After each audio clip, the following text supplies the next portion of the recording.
Welcome to Webline. नेदर किंग और जियान्यू दोनों ही अभी हेवन में होते हैं। नेदर किंग कहता है कि अगर तुम्हें ये पसंद आया तो मैं तुम्हें इस जगह पर रोज़ लेकर आऊँगा। जियान्यू कहती है कि अगर मैं यहाँ पर रोज़ रोज़ आने लगूंगी फिर तो मैं एक डाइटी बन जाऊँगी ना। नेदर किंग कहता है कि जब तक तुम मुझे छोड़कर नहीं जाती तब तक मैं तुम्हारी सारी बातें मानूंगा। ये सुनकर जियान्यू उसे किस करती है, कहती है कि युवान मैं तुम्हें छोड़कर कहीं नहीं जाने वाली। ये दोनों ही फिर किस करते हुए बेड तक आ जाते हैं। नेदर किंग उसे पूछता है कि क्या तुम रेडी हो। जियान्यू कुछ सोच रही थी तो नेदर किंग उसे कहता है कि यह मेरा बच्चा है, कोई ऑर्डिनरी बच्चा नहीं है। तो वो उसे हाँ कहती है। फिर ये वाला सीन यहीं पर ही कट होता है। अगले सीन में हम देखते हैं कि नेदर किंग शावर लेने के लिए जा रहा था। जियान्यू काफ़ी ज़्यादा शर्मा रही थी। वो सोचती है कि युवन मुझे अपनी एक रियल वाइफ की तरह ट्रीट कर रहा है। तभी ही वहाँ पर मास्टर तियानी का घोस्ट आता है। उसके पास जो लेटर था उसमें यह लिखा था कि चिंगयुन की बॉडी स्टेबल नहीं है, वो मर रहा है एंड उसके पास ज़्यादा टाइम नहीं है। जियान्यू सोचती है कि युवान ने तो उसे बचा लिया था ना, फिर चिंगयुन मर कैसे रहा है। पर जो भी हो मुझे चिंगयुन को बचाना होगा। अगर इसके लिए मुझे अपनी जान भी देनी पड़े तो मैं दे दूंगी खुशी खुशी, क्योंकि चिंगयुन ने मेरी 2 बार जान बचाई है। वो कपड़े वगैरह पहनकर बाहर जा रही थी तो नेदर किंग आता है और उसे कहता है कि तुम जा रही हो। जियान्यू सीधा उस पर एक ब्लड तलिस्मान चिपका देती है जिसके कारण वो हिलना डुलना बंद हो जाता है।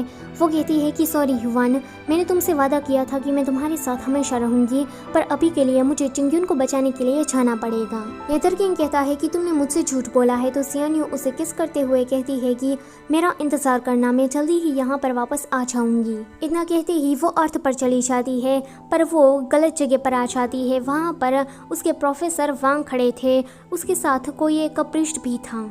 वो पृष्ठ जियान्यू को देखकर कहता है कि तुम्हारी तो भूतिया जिंदगी है तो तुम इसके लिए परफेक्ट हो। जियान्यू सोचती है कि अब ये पृष्ठ मेरे साथ क्या करने वाला है। वो पृष्ठ जियान्यू को अपने कंट्रोल में ले लेता है। जियान्यू को यहाँ पर पता लगता है कि उसके अंकल आंटी को पैसे उसके प्रोफेसर वांग ने ही दिए थे ताकि वो लोग जियान्यू की भूतिया लाइफ से उसकी बेटी को वापस ला सके। जियान्यू उन लोगों की मदद करने के लिए रेडी हो जाती है। अब पृष्ठ रिचुअल्स परफॉर्म करता है जिसके कारण जियान्यू इंडियन पाथ में चली जाती है। इंडियन पाथ में आकर वो उसकी बेटी को ढूंढ लेती है एंड रियल वर्ल्ड में वापस लाती है। आगे जियान्यू चिंगयुन को ढूंढते हुए घर तक आ जाती है। जियान उसे बाहर मिलता है। वो कहता है कि तुम्हारी ये हालत किसने की। तो जियान्यू कहती है कि चिंगयुन क्या अंदर है। तो वो कहता है कि हाँ। फिर वो उसे अंदर देखने के लिए जाती है। वहाँ पर मास्टर तियानी और इंडियन खड़े थे। एनएन जियान्यू से पूछती है कि क्या तुम चिंगयुन का दिल लेकर वापस आई। तो वो उसे मना करती है। मास्टर कहते हैं कि अब कुछ नहीं हो सकता, हम चिंगयुन के दिल को रीयूनिट नहीं कर सकते।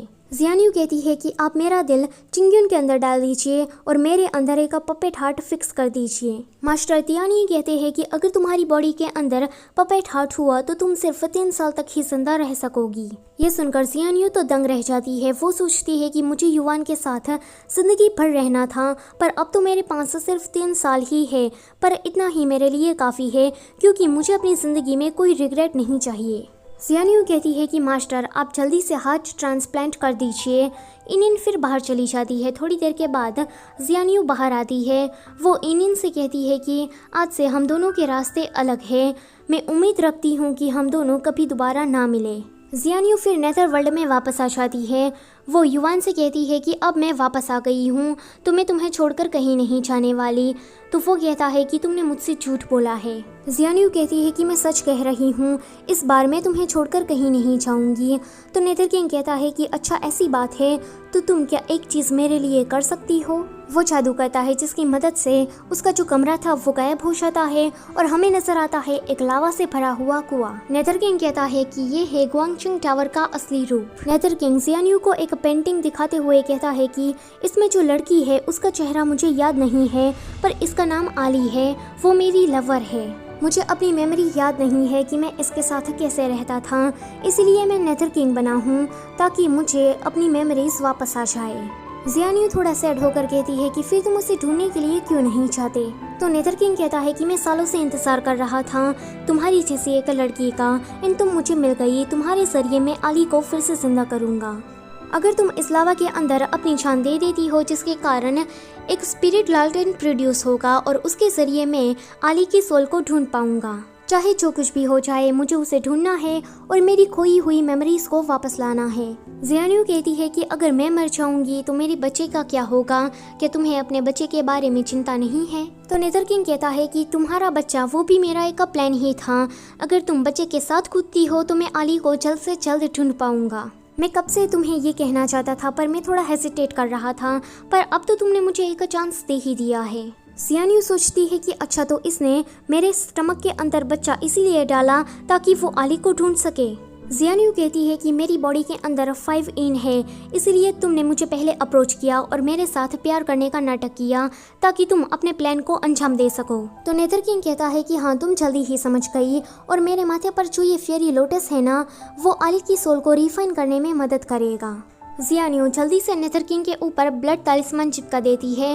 वो कहती है कि मेरे अंदर पपेट हार्ट है तो मेरे पास ज़्यादा टाइम नहीं है। पर जियान्यू देखती है कि उसके पेट के अंदर जो बच्चा था वो फ्यूरी लोटस को लेने में उसकी मदद कर रहा है। जियान्यू नेदरकिंग से कहती है कि मैंने तुमसे कभी झूठ नहीं बोला, मैं तुमसे सच में प्यार करने लगी थी। इन 20 सालों के अंदर मैंने आज तक ऐसी फीलिंग का एहसास कभी नहीं किया था। सभी लोग ये कहते हैं कि आत्मा और ह्यूमन के बीच में कुछ नहीं हो सकता, तो मैं अपनी फीलिंग्स तुम्हें बताने के लिए डर रही थी, पर आज मैंने तुम्हें बता ही दी। चिंग्यू ने मेरी जान 2 बार बचाई थी बचपन में और आज भी, तो मैं उसका कर्ज अदा करना चाहती थी, इसलिए मैंने अपना हार्ट उसे दे दिया और अब मेरे अंदर एक पपेट हार्ट है। मेरी कोई फैमिली नहीं है, मैं अनाथ हूँ और मेरे फ्रेंड्स ने भी मुझे धोखा दे दिया, और जिस इंसान से मैं प्यार करती थी उसके लिए तो ये सब कुछ एक मजाक था। नेदरकिंग चिल्लाकर कहता है कि तुम अपना दिल उस बेकार से इंसान को देकर आई, तुम क्या इडियट हो? तो जियान्यू कहती है कि हाँ तुमने ठीक कहा, तुम हमेशा ही मुझे इडियट, स्टूपिड ये सब कुछ कहते थे ना, आज मुझे पता लग गया कि तुम हमेशा मुझे ये क्यों कहते थे। वो फिर सोचती है कि युवान शुरुआत से ही मेरे साथ खेल खेल रहा था क्योंकि वो आली को ढूंढना चाहता था। शुरुआत से ही मैं तो बस उसके लिए एक पासा थी। वो अपने बच्चे से कहती है कि माफ़ करना, मैं तुम्हारी माँ होने के नाते तुम्हारे लिए कुछ नहीं कर सकती। वो नेदरकिंग से कहती है कि मैं आशा रखती हूँ कि तुम आली को जल्द से जल्द ढूंढ लो और तुम दोनों का पुनर्मिलन फिर से हो जाए। इतना कहते ही जियान्यू उस गर्मा गर्म लावा के अंदर कूदकर अपनी जान दे देती है। नेदरकिंग कहता है कि शव्यू तुम जैसा सोच रही हो ऐसा कुछ नहीं है। जियान्यू आंखें बंद करने से पहले सोचती है कि मेरी अगली जिंदगी में मैं आशा रखती हूँ कि तुम मुझे कभी ना मिलो, मुझे तुमसे प्यार हो ही ना। सो आज का चैप्टर होता है यहीं पर ही ख़त्म। गाइस आपको क्या लगता है कि आगे क्या होगा?